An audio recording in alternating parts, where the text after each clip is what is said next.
Okay, for today's 5-part episode, it's going to be all about peanuts. When I say peanuts, let me emphasize that. Peanuts, that's all about, Charlie Brown, Snoopy, the rest of the gang. Yeah, don't worry, you clicked in the right place. This isn't a show that you need to watch in incognito mode. In fact, I hope this is a show you'd be proud to have in your browser and in your browser history, and you should probably like and subscribe while I'm on that subject. So if you like peanuts, then you'll love the... Oh gosh, now I know why Charles Schulz hated the name of his own comic strip so much. Let's just get to the show.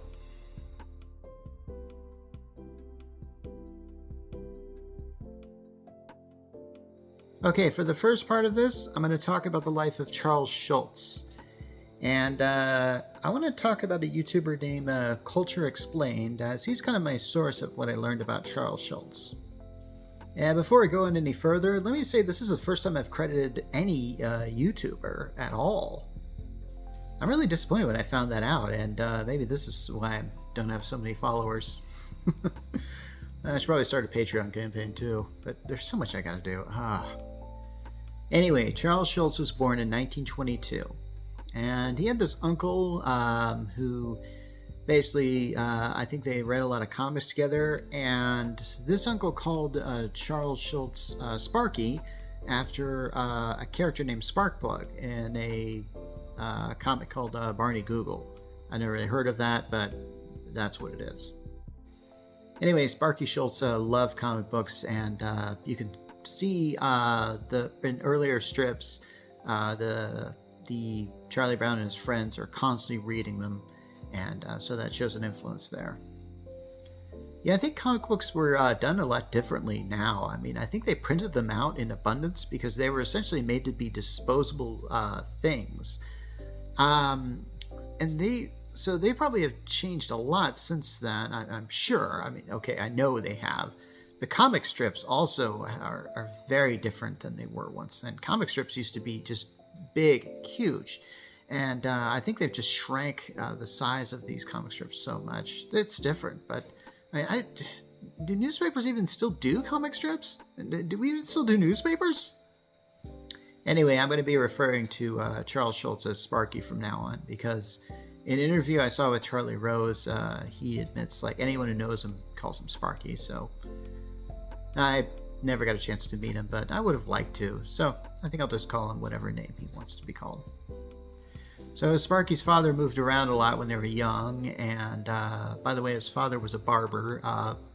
Same with Charlie Brown. His father was a barber. Yeah, I should probably put that as a warning. You're going to see a lot of art imitating life from Sparky Schulz, but are you surprised? Okay, and from an early age, Sparky showed a lot of artistic ability, constantly drawing cartoons. You're probably not surprised by that, too. And he was also pretty smart, and it was so smart that he actually, they bumped him up a grade, 2 grades. I think he skipped 3rd and 5th grade. This kind of led to Sparky being, trying hard to fit in, which is also kind of reflecting in Charlie Brown's basic personality that we know him as, or what he eventually became as. Now, Charles Schulz's first published work is, believe it or not, in Ripley's Believe It or Not. He had this dog named Spike, which was capable of eating anything, even sharp objects. It's even signed, by Sparky. So, and yes, I'm well aware that that in the comic strip Peanuts, Snoopy has a brother named Spike. By the way, Spike lived in Needles, California, and the Schulz family lived in Needles, California. There's a lot of these that are gonna happen. Anyway, I thought I'd bring that up because there's going to be a lot of see what Sparky did there moments. Now, at some point in his high school years, he wanted to do the illustrations for his yearbook, and even had a high recommendation from his art teacher, but they wouldn't let him. Yeah, seriously, I've noticed a lot of people who are recognized now for their talents were simply just not recognized then. Heck, I remember getting a D on a drama test in college, and I went on to... I did some small plays, and I guess I'm not exactly a renowned writer, so I'm not sure if I'm the exception or the rule here, so I take that as... Yeah, so Sparky didn't get a job that he was obviously qualified for. Go figure. What's funny is at the school, to almost make up for him, there's a plaque there that's commemorating him, and they misspelled his name. Yes, there's no T in Charles Schulz. And it took me until when I noticed this fact to realize that I was misspelling his name wrong this whole time. And if you think this misspelled name is the most Charlie Brown thing that happened to Sparky Schulz, he's got more Charlie Brown moments than he's got strips, and that's a lot. Anyway, so Sparky learned more about cartooning, I think through like a mail course or something like that, or one of those mail-in courses. He actually applied to work at Disney, and they turned him down. So, I don't know. I feel like there's some sort of like, if you believe in the multiverse, maybe there's some timeline where they actually hired him. As it is, I mean, Disney does own a little bit of piece of him. I mean, if you look at, they bought Blue Sky, and Blue Sky did the 2015 The Peanuts movie. I'll talk more about that a little later. But I don't know what the world would be like if Charles Schulz worked for Disney. Would we have had Peanuts? I think I'm going to take that as a loss. So I think we're living in the brightest timeline as far as that's concerned. And I was really looking for some irony in that last point, and none came. Well, it was the early 40s, so of course Schulz was drafted into World War II at that time. And his mother died, and he was very close to his mother. And I believe that this is reported, like, her last words were, "If you ever have another dog, make sure to name it Snoopy." That apparently is a term of endearment in Norwegian. And, believe it or not, Sparky wanted to name the dog in the strip Sniffy. But there was apparently another dog with that name. And Culture explained that, I don't know if I want to live in a world where Sniffy is the name of the dog. I just can't imagine the dog being named anything but Snoopy. But I guess that's just how it turned out. So, hey. Okay, it should be acknowledged that the war did affect Schulz quite a bit. And he did actually see some combat. He was trained to fire a machine gun. And there was an instance where there was an enemy soldier in front of him, and he had forgotten to load the machine gun. And it was fortunate that the enemy soldier surrendered. But it could have gone another way, and if that were true, that Charlie Brown moment probably would have ended Charlie Brown as we know it. Okay, so when Schulz came home from the war, he worked as a letterer for a, religious company known as Timeless Topics. They put out these religious cartoons. He attended a lot of church services back then. Now, his spiritual side is very prominent in the comic strip, mostly through the character of Linus. Anyway, so he worked at this art instruction school that I believe is the same school that he was a part of, and he had some coworkers there. One of them was named Charlie Brown. And then there was another person there named Linus. There's also another person there named Frida, a minor character who appeared in Peanuts for a while. And you see what Sparky did there? Yeah, most of these Peanuts characters are basically based on friends, family, war buddies, and so forth. We'll get into that. For example, Sparky wanted to marry this woman. His name was Donna, but she actually kind of liked some other guy, and this man, whose name was Al Wold, she eventually married. This is essentially the little redhead girl that appears in the Charlie Brown strips, and it's a character that Charlie Brown is very much infatuated with, but we never actually see. I think we see a silhouette of her in one instance, but we also don't really get to know her name in the strip. Now, in certain specials and movies, and I'll talk more at length those later, she is called Heather, but her full name has been revealed to be Heather Wold, clearly named after Donna Wold. See what Sparky did there? Yeah. Oh boy. Gonna be a lot of those.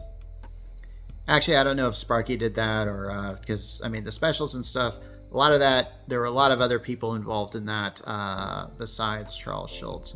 I'm going to just, I don't know if I've said this through this, but Charles Schulz was mostly the boss of the Peanuts strip. I think he was the one who did it every time.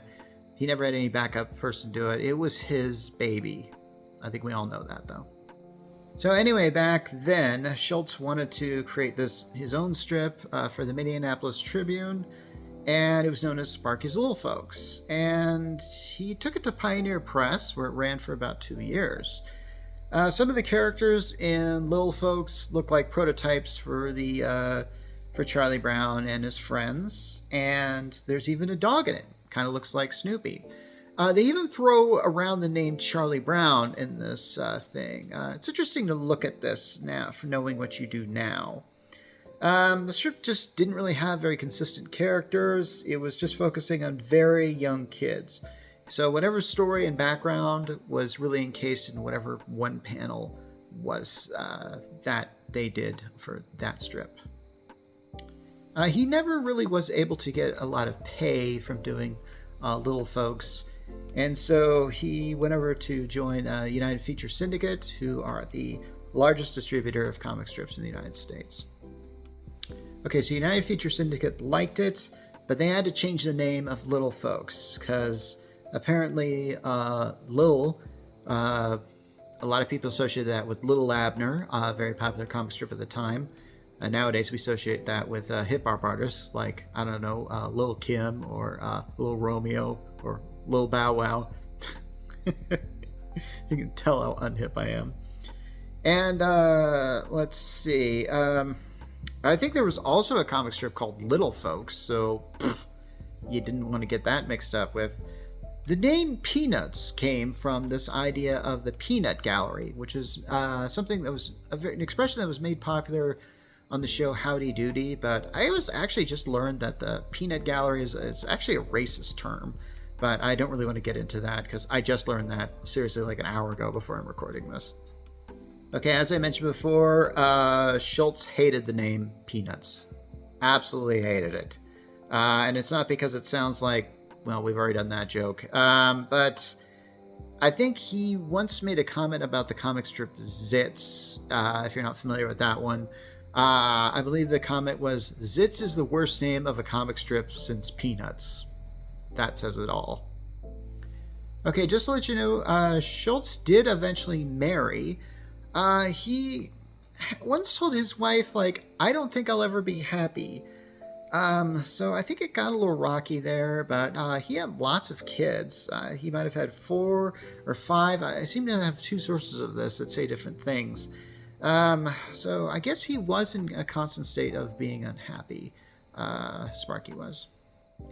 Okay, remember I told you that Charles Schulz basically used some names of people that he knew.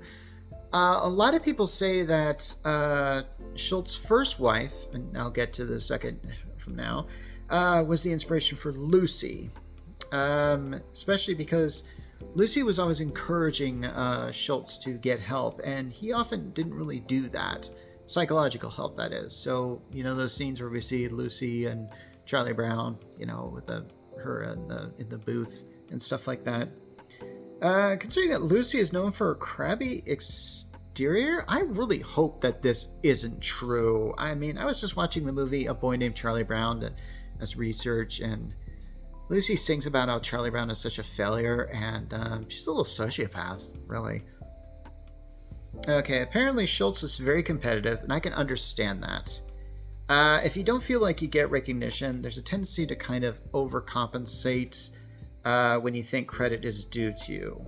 That is, you kind of get upset when you see people who don't work as hard as you and get the reward that you think you deserve. I trust you that I've experienced this in my own life, and I don't really want to give examples of that. So I can kind of relate to this when I first heard that Schulz may have had this problem. I say may because I am going on a lot of outside sources.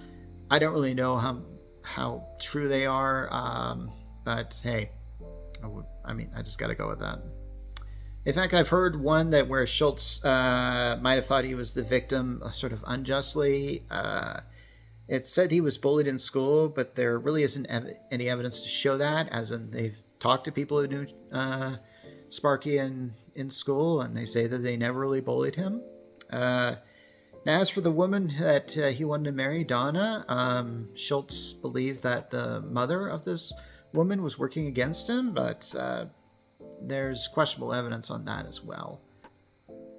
Anyway, through all this, Peanuts was eventually given legs, and boy, am I just... Dang it, I'm really sick of these inappropriately sounding sentences when I say the name of the strip. In part 2, we're going to discuss early Peanuts and its small beginnings, and oh gosh... Oh, dang it. I am so sick of these inappropriate jokes. Just watch part 2, okay? It'll be appropriate. I promise.